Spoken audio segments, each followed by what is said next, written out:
Now, BBC Radio 4, here's Roger McGough and Poetry Please. Hello. We're devoting this week's Poetry Please to just one poet who was born 100 years ago. By any reckoning, Jack CLEMO's life was extraordinary. That he managed to make a remarkable poetry out of it was astonishing. He was born into a poor and blighted Cornish household. He became sick before long and grew up first deaf and then blind.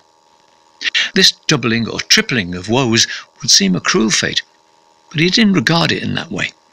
His singular life was answered by deep Christian faith. He believed that everything that happened to him was part of God's plan. Almost every poem he wrote was informed by this certainty. They're strange and sometimes difficult poems, angular and knotty, and not necessarily nice to look at or, easy to listen to, but they're worth it. Jack CLEMO made a unique poetry out of his life and times. Not many of us may feel as he did, but he asked some of the biggest questions. Dave Murphy of South East London has asked to hear any of his poems.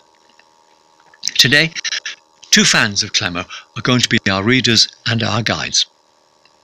Rowan Williams was the Archbishop of Canterbury between 2002 and 2012 and is now the Master of Magdalen College in Cambridge. When we went to talk to him there, he pulled from his shelves every book that Jack CLEMO published. He's been grappling with the poet and his poems ever since he was a theology student. This year, he's contributed to a foreword to a new selection of CLEMO's poems, put together by our other guide, Luke Thompson. Good evening, Rowan. It's the 2nd of September 2016 and it's about 9 o'clock. And obviously I'm making you my usual Friday evening video to reassure you I won't be seducing any priests over the weekend, so you can relax. Anyway, I thought we could have a little chat this evening about a radio broadcast you did last Sunday evening. It was recorded. I don't know when it was recorded, but probably in the couple of weeks before the broadcast, where you were talking about a poet called Jack CLEMO. Now, I've just played a clip, the introduction of the programme with Roger McGough speaking. Now, the interesting thing is, I did read you a poem not long ago on a video by Adrian Henry, or Henry, I'm not sure how to pronounce that. Anyway, the poem was called Bat Poem and was from a book called The Mersey Sound. Well, The Mersey Sound has poems by 3 poets in it, and one of them is Adrian Henry, and another one is Roger McGough. So here you are on this programme with Roger McGough. But this reminded me of Bat Poem again, even though Roger McGough didn't write that one. It made me think of it. So I thought, since we're on the subject of poetry, I'd just recite the first couple of verses of Bat Poem again, to get us in the mood, so to speak.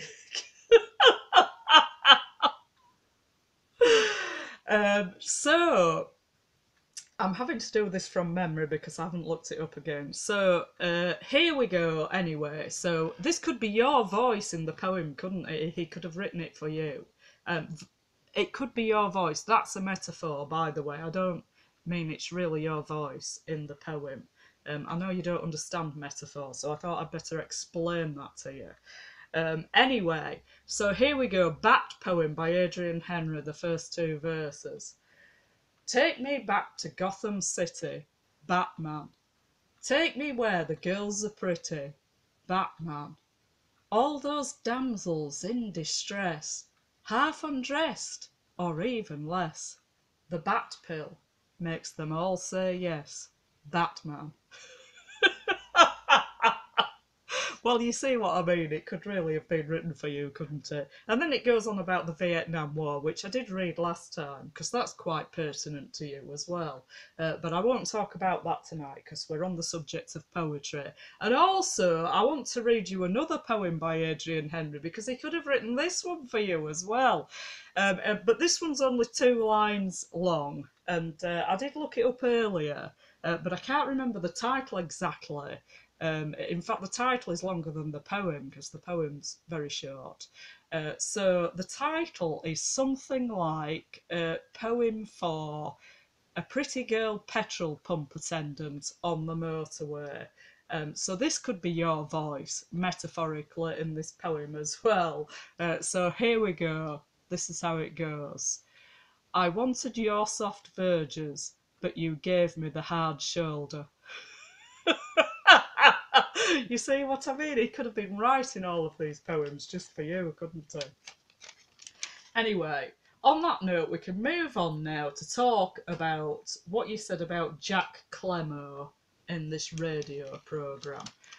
So, you say, to me, part of the fascination of Jack CLEMO is that he's a poet who's deeply suspicious of beauty, and most of his powerful early work is all about how beauty is not what matters in a sense. And his imagery is there is a kind of divine violence tearing up the beauty of the natural order in order to create something radically different in the hidden heart of human beings. So I'm just going to comment on the hidden heart of human beings. I don't know if this is Jack CLEMO's image at all, but I do know that you are convinced that there's a hidden heart in human beings and that other people are hiding something. Now, I know a lot of people do hide things, like criminals tend to hide things because they don't want to get caught. But there's also like private things that we only talk about or deal with in private. And then there's more public things as well, because you don't understand the difference between privacy and secrecy, do you? You don't understand the difference between private and public. It's a bit like you not understanding the difference between fact and fiction, but I'm going to say a bit more about that in a minute. So, the hidden heart of human beings. Now, I'm going to quote from memory now, which has just come into my head a minute ago, about a sermon that you preached at Canterbury Cathedral on the occasion of your enthronement as Archbishop of Canterbury in 2003. And this is the little story that you told. I can't remember, I'm not quoting it word for word, but this is the story that you told. You said that it's been said that if someone were to go up to someone in the street and say they found out, run, then the vast majority of people would be terrified and they'd run. That's more or less what you said. So that gives us an interesting insight into you, because obviously you've been keeping a lot of things hidden. You are a criminal, for a start. You're a terrorist. You're a Luciferian. You're a psychopath. So just about everything about you is hidden because you've got this public persona about being very holy and prayerful and a Christian and caring about the poor and women and gay people and people in the third world and Muslims and Jews and whichever group of people you want to appropriate to promote your cause. So you've got this public persona of talking about these things and pretending that you care about them in order to cover up the fact that you're in fact an incredibly evil, self-interested person, a psychopath, and the way that you behave individually with people you consider to be vulnerable or who you're trying to make vulnerable is exactly the opposite of the care you profess to have for these people. And I've talked a lot about that before. So when you're talking about the hidden heart here, your heart, in fact, has been very hidden. But because you don't understand yourself as a separate entity and as other people as separate entities with distinctive personalities from you, you don't have any empathy, really. You don't understand that other people are differently motivated to you. The majority of people are not psychopaths. That doesn't mean everybody's absolutely wonderful and never does anything wrong and never hides anything. But the extent to which you seem to think other people's hearts are hidden, I think is really a reflection of your own lack of openness and your own entirely deceitful way of being. So let me go over this again. And his imagery, I don't think I've written this down quite right, and his imagery is that there is a kind of divine violence tearing up the beauty of the natural order in order to create something radically different. Well, I don't know if this is the imagery of Jack CLEMO, but you do seem to talk to other people with your own political agenda and narrative and manipulative agenda through the medium of God, through the medium of quoting scripture, and here I think you're doing it through the medium of Jack CLEMO. So when you talk about divine violence tearing up the beauty of the natural order in order to create something radically different in the hidden heart of human beings, you're actually talking about trauma-based mind control, aren't you? This is actually the way that you behave. You deliberately engineered situations to try and traumatise me as much as possible because you wanted to bring me under your control and recruit me to the Luciferian New World Order, bunch of crap merchants, globalist puppets and psychopaths that you belong to. But unfortunately, you vastly misjudged me, didn't you? And you think that because you're such a cheap whore and you sold your soul at the drop of a hat, you think everyone else is going to do the same. And you've been trying to engineer this situation for me with trauma-based mind control. So that's the first thing I'd like to say about this statement. There is a kind of divine violence tearing up the beauty of the natural order in order to create something radically different in the hidden heart of human beings. So you're talking, I think, there about trauma-based mind control. So the next thing I want to say about this divine violence tearing up the beauty of the natural order, well, in fact, God created everything perfect, didn't he? And violence and death and sin and suffering and all that came into the world because of sin. So God created everything perfectly, so there was no violence. So it's not divine violence, is it? It's violence that's engineered and created by Satan and by human beings believing Satan and eating from the fruit of the tree of the knowledge of good and evil. This is what brought violence into the world. So it wasn't God who created it. He created beings with free will who went against what he told them. So it isn't divine violence. Now, some people do regard God as being violent because they read the Old Testament generally and the story of the flood of Noah, for example, which destroyed the whole earth, and they read that as being violent, whereas in fact this is in Genesis chapter 6. God destroyed the earth because there was so much violence in it, and he only found Noah, who was a godly person, within it. So he does respond to violence and cruelty and evil behaviour from the likes of people like you. But you're the one who provokes it, aren't you? Or we're the ones who provoke it by acting in a way that's not according to God's will, which is perfect. And he's told us his law, and so he's made a covenant with us.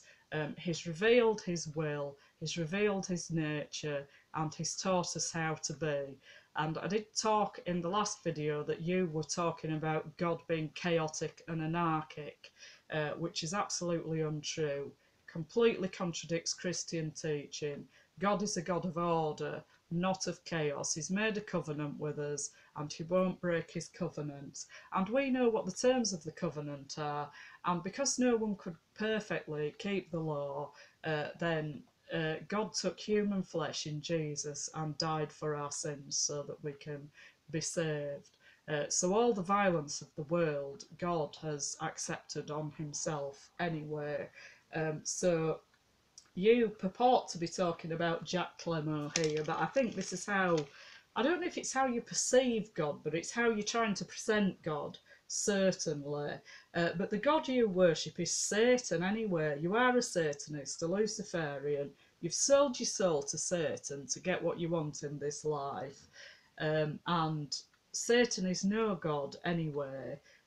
He's a fallen angel who rebelled against God, and is ultimately the cause of why there's violence and suffering in the world. So when you talk about divine violence here, you're not talking about God, you're talking about Satan. So everything is always the opposite of the way that you present it.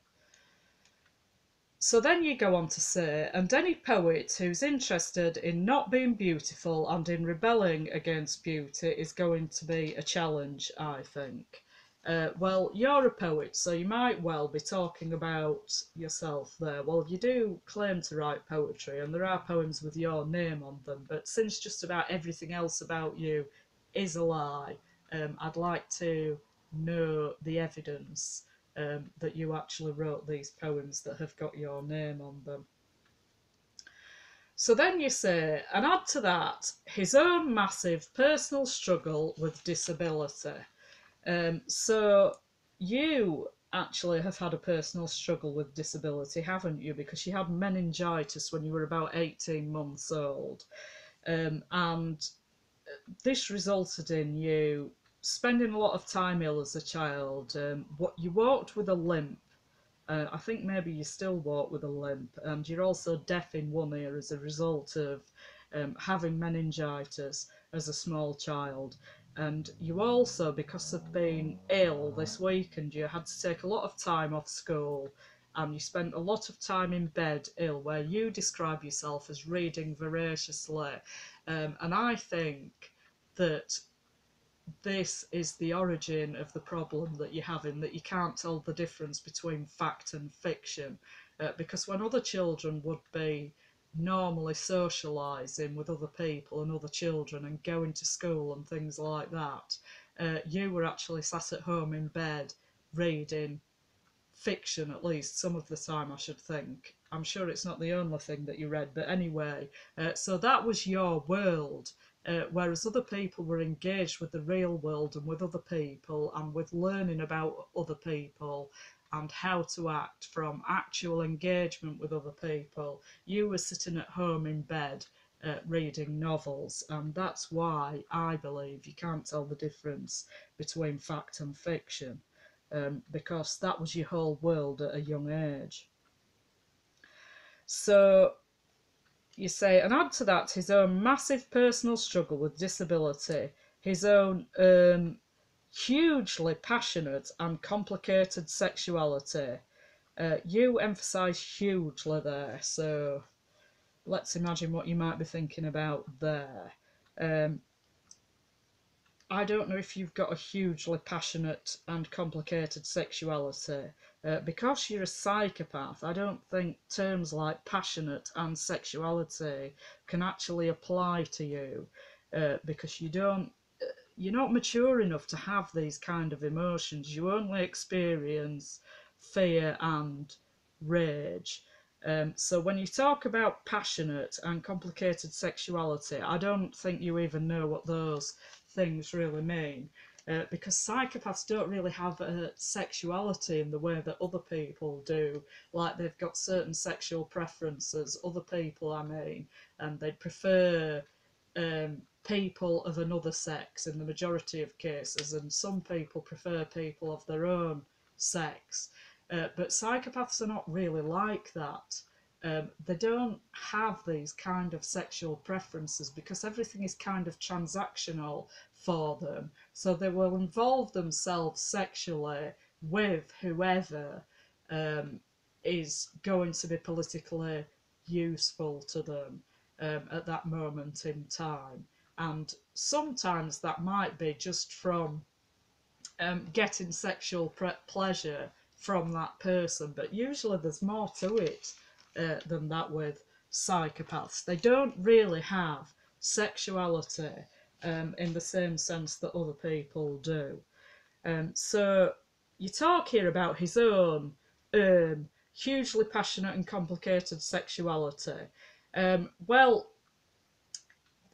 it's possible you could be referring to me here as well, because you did spend decades hounding me around the country and telling everybody that I had a complicated sexuality, even though it just isn't true at all. It just isn't true. It's completely ridiculous. You just made it up.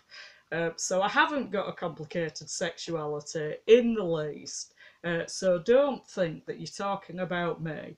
You tried to make it complicated, didn't you? You wanted it to be complicated so you could bring me under your control and sexually exploit me and have me as some kind of puppet slave, really. You think you could just snap your fingers and tell me I have to have sex with you, or I have to have sex with your perverted associates, David Pete and the like. So there's nothing complicated about my sexuality. In fact, you know, when I was at university, there was a campaign by the women's group at the Students' Union called the No Means No campaign. And I'm kind of wishing I'd bought a t-shirt back then and I could just post it to you, because it's you who seem to think that things are more complicated than they actually are, because you don't understand the fact that I've refused you and I've refused your perverted friend. There's nothing complicated about that. I have no complicated feelings about it. And my only regret is that I didn't kick the pair of you in the balls when I had the chance, which isn't anything to do with sexuality, really. It's just a revulsion of perverts. Lecherous, dirty old men. So don't be thinking I've got a complicated sexuality, because I haven't.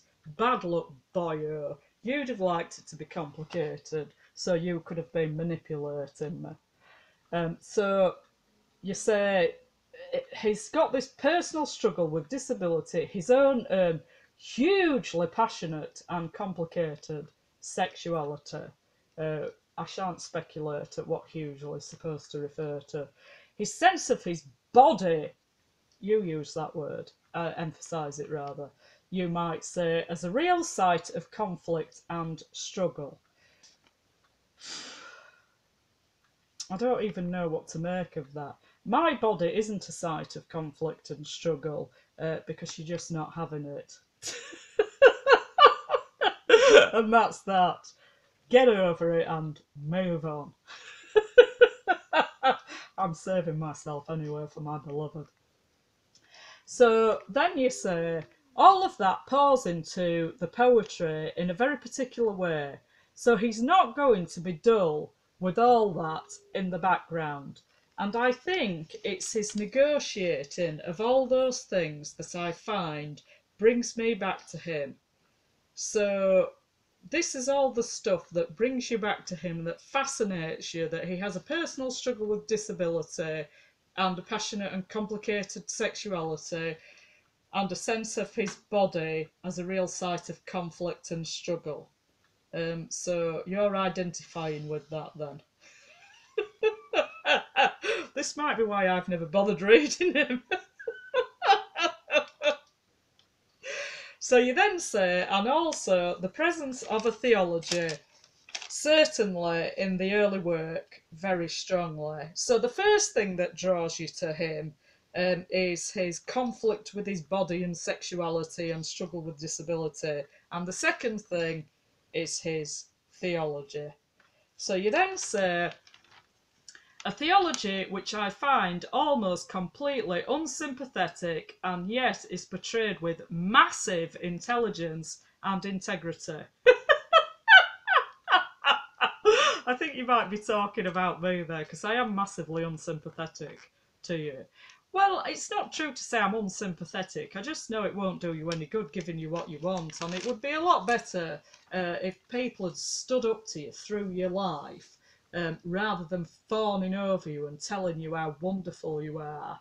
Um, it's just done you no good at all. It's made you 1,000 times worse. And of course, your mother was the first one to do that, and you've manipulated other people into doing that throughout your life, and sometimes whole institutions. So I wouldn't say I was unsympathetic. I just know that it'll do you no good giving you what you want, and in fact, it will make you worse, if that's even possible. So you say, and essentially, it's a theology of the absolute infectedness. So you emphasise that. You've made up this word infectedness because it doesn't exist. You've made a verb into a noun. You do that quite a lot, actually.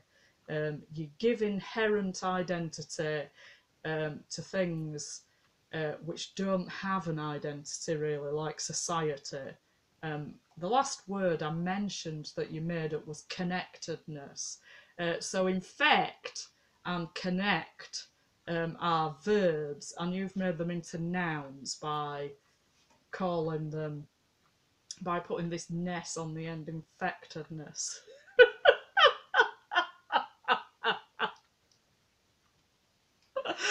You're completely mad. You're not infecting me with anything, by the way.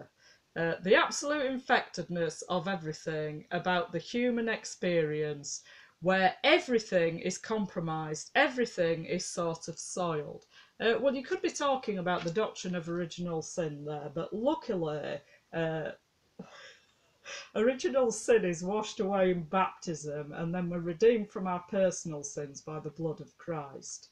I mean, if we turn to Christ and repent of our sins, we are. In a real way, I don't just mean posing in fancy dress on a Sunday, which is what you do, and talk a lot of crap and call it theology.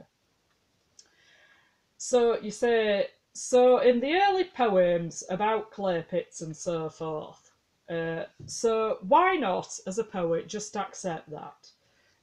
Well, I'm not accepting your vile intentions, and I'm not becoming vile and corrupt like you either. I see it as my job in this life to cultivate virtue, to be pleasing to God as much as I can, and fulfilling the fantasies of psychopathic sexual predators and Satanists isn't part of my agenda. So why don't you just accept that? So you then say, so why not, as a poet, just accept that? That's how it is. Don't imagine that the superficial ease or beauty or apparent homeliness of your environment tells you anything. Well, I don't even know what to say about that. Superficial ease or beauty or apparent homeliness of your environment. You emphasise homeliness, by the way, so I suppose that's got something to do with being thrown out of my house and the fact that I'm living in a very nice place now, which is perfectly fine and meets all my needs. And if only the morons would piss off and stop harassing me, then everything would be just fine. I don't need anything at all. So I think that tells me a whole lot more about how I'm comfortable with myself. Partly because I haven't got a very complicated sexuality like you. I'm not a sexual predator who has to be hunting people down all over the country just to get my jollies. So that's one reason. And the other reason is that I've got a purpose in my life. I'm committed to being a Christian, and I don't have to achieve anything in order to validate myself, because I know I'm a child of God and I've got a strong relationship with Him. And psychopathic perverts, Satanists, and sexual predators like you are not going to change any of that. So this is what you say. Don't imagine that the superficial ease or beauty or apparent homeliness of your environment tells you anything. Well, the point is, Rowan, it's not superficial. You're very superficial. making up all this crap, as I said earlier in the video, about how you care about the poor and all these other disadvantaged groups, when in fact your intention is the exact opposite. So everything that people believed about you that was portrayed in the media was superficial. It's just a mask that you wear. There's nothing superficial about me. What you see is what you get. So you then say the truth is the excavator ripping up the soil, the white wounds of clay coming through. That's what we have to face. So you're talking about the excavator here. This might be something to do with knocking a house down, ripping up the soil. Now, the white wounds of the clay coming through. Now, what could you be referring to there? If we relate the words white and coming together, what could you be referring to there? So that isn't the truth, Rowan, because you're not having it. I said no, so get over it and move on, you dirty bastard. Anyway, then you read this poem after that. I'm not going to read the poem, I'll leave it to you to read. I'm having a technical hitch with my internet connection at the moment, so I hope I'm going to be able to make this clip that I haven't made yet. And you will be reading the poem in that clip, which I think is an interesting choice of poem out of the many poems that I'm sure this man wrote, and which the other person in this programme who's reading the poetry says that actually his poetry got a lot happier later in his life after he got married, and he was much happier with his life. So you like the dark stuff at the beginning, don't you? Because it more expresses your vile worldview, really. You like suffering and tearing up and misery, and I'm not bothered if you like all of those things yourself, but you want to go and inflict them on everybody else, don't you? In your own personal behaviour towards individuals, and also in all the propaganda you provide for the New World Order about 9/11, the London bombings, the bogus global warming scare, and that kind of thing. You're a constant stream of negativity, trying to demoralise people and manipulate them into going the way that you want them to go. Anyway, I've been talking for quite a long time now on just a short clip, so I shall leave it there for now, but obviously I will be saying a word about my beloved in a minute, but I'm going to play this clip hopefully now with the poem that you've chosen to read. And I shall come back and say a word about my beloved in a minute.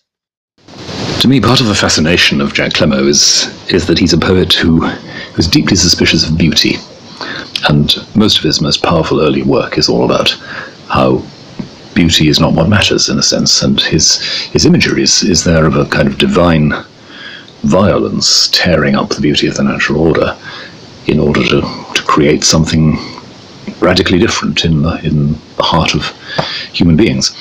And any poet who's interested in not being beautiful and in rebelling against beauty is going to be a challenge, I think. And add to that his own massive personal struggle with disability, his own hugely passionate and complicated sexuality, his sense of his body, you might say, as a real site of conflict and struggle. All of that pours into the poetry in a very particular way. So he's not going to be dull with all that in the background, and I think it's his negotiating all those things that I find brings me back to him, and also, I suppose, the presence of a theology, certainly in the very early work, very strongly, a theology which I find almost completely unsympathetic, and yet is portrayed with massive intelligence and integrity. And essentially it's a theology of the absolute infectedness of everything about human experience, where everything is compromised, everything is sort of soiled. So, as in the early poems like clay pits and so forth. So why not, as a poet, just accept that? That's how it is. And don't imagine that the superficial ease or beauty or apparent homeliness of your environment tells you anything. The truth is the excavator ripping up the soil, the white wounds of the clay coming through. That's what we have to face. I stand here musing in the rain this Sabbath evening, where the pithead stain of bushes is uprooted, strewn in wagon tracks and puddles, while the fleering downpour fuddles the few raw flowers along the mouldering dump, ridge hollowed and rough-hewn by the daily grind and thump of this grim excavator. It shields me from lateral rain gusts, its square body turned to storm-lashed precipices it has churned. I feel exultantly the drip of clayey water from the poised still bar above me, thrilling with the rite of baptism all my own, acknowledging the might of God's great arm alone, needing no ritual voiced in speech or earthly idiom to draw my soul to his new law. The bars now hinged our head and drooping form a cross that lacks the symmetry of those in churches, but is more like his, whose stooping tore the vitals from our world's foul secrecy. This too has power to worm the entrails from a flint, bearing the scoop with every searching swoop, that broken-mouthed gargoyle whose iron jaws bite the soil, snapping with sadist kisses in the soft white breasts of rocks, and ripping the sleek belly of sprawling clay mounds, lifting as pounded jelly flower roots and bush tufts with the reeking sand.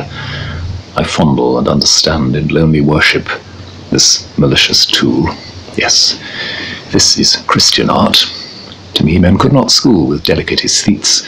Their symbols oft tempt simple souls like me, whom nature meant to seal with doom of poetry, and dowered with eye and brain sensitive to the stain of beauty and the grace of man's ideal. But I have pressed my way past all their barren play of intellect, adulthood, the refined progressive sickness of the mind which throws up hues and shapes alien to God's way with a man in a stripped clay desert. Now I am a child again, with a child's derision of the mentor's rods and a child's quick pain, loving to stand as now in outlawed glee amid the squelching mud, and make a vow with joy no priest or poet takes from me. I cannot speak their language. I am one who feels the doggerel of heaven purge earth of poetry. God's foolishness laugh through the web man's ripening wisdom spun. The whole world's culture riven by moody excavations love shall bless. All staining rhythms of art and nature break within my mind, turn grey, grow truth, rigid and ominous as this engine's tooth. And so I am awake. No more a man who sees colour in flowers, or hears from birds a song, or dares to worship where the throng seek beauty in its old idolatries. No altar soils my vision with a lax adult appeal to sense, or festering harmony's magniloquence. My faith and symbol shall be stark, my hand upon these caterpillar tracks bogged in the mud and clay. I find it easier to pray. Keep far from me all loveliness, O God, and let me laud thy meaner moods so long unprized. The motions of that twisted, dark, deliberate, crucial will I feel deep grinding still under the dripping clay with which I am baptized.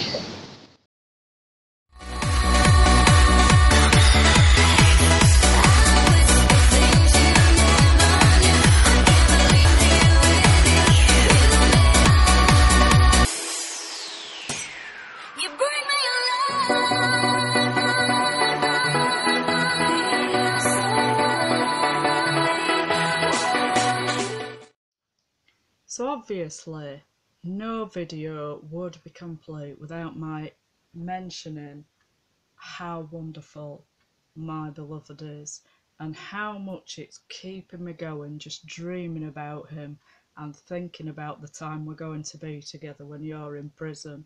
And with every day that passes, that day gets closer. And I'm getting everything ready for when we can be together. I mean, I've also obviously prepared my CV as well, because I'm going to apply for your job the minute that you don't need it anymore.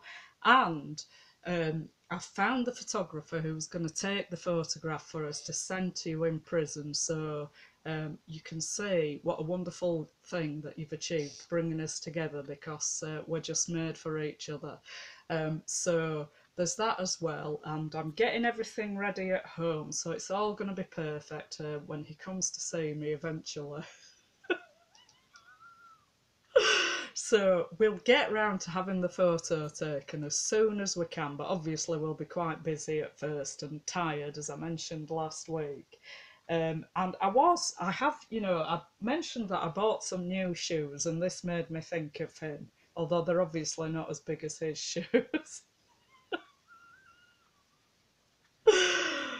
He needs pretty big shoes for those magnificent feet. Oh, by the way, I did see a photo of you on Twitter this week. You were in Singapore. Not thinking of your carbon footprint, actually, which is huge. Your actual footprint isn't as huge as that, but it's no good wearing shoes that are 5 sizes too big and trying to impress me with that. I expect you've got the toes stuffed with the Daily Mail. I know it's your favourite newspaper.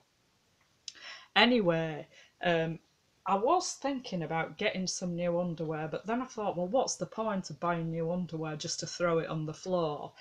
So instead I decided to buy some silk sheets. So I am the highest bidder on eBay at the moment for some silk sheets, so I hope I'm going to get those, so I'll have everything ready when he can come to see me. But we're still restraining ourselves, obviously, until you're in prison. But don't worry, we'll easily manage to restrain ourselves because we've both had a lot of practice. And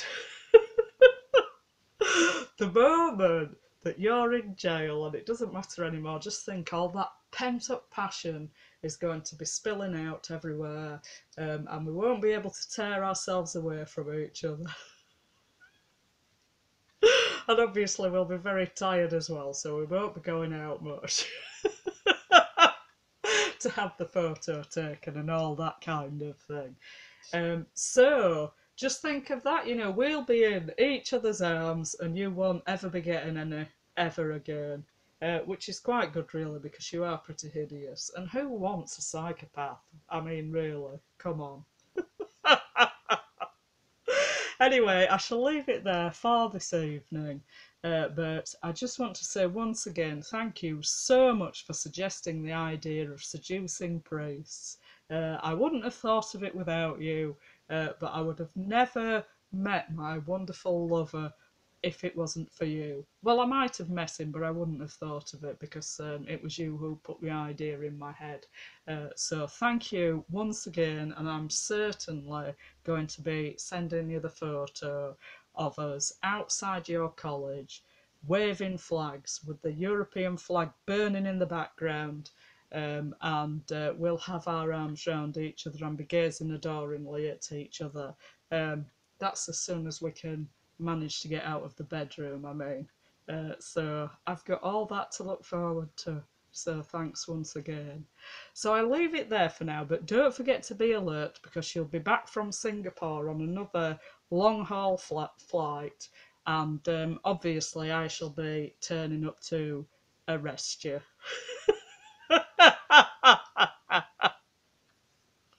So have a nice weekend, and I hope you don't get jet-lagged. Hasta la próxima.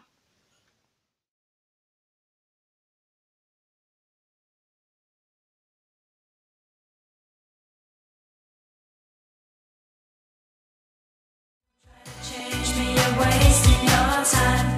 Now I got something much better in mind. Robert De Niro's waiting, talking Italian.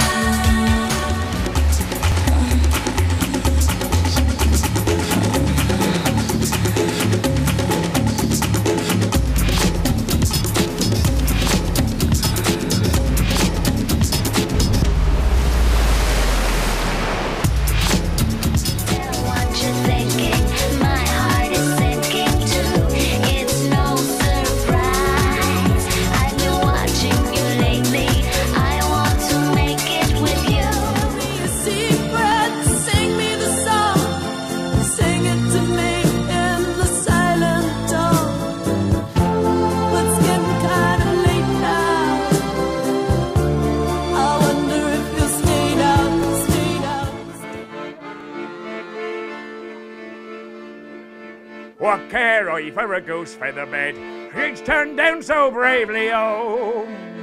Tonight I'll sleep by my lover's side, along with the raggle-taggle gypsies, oh.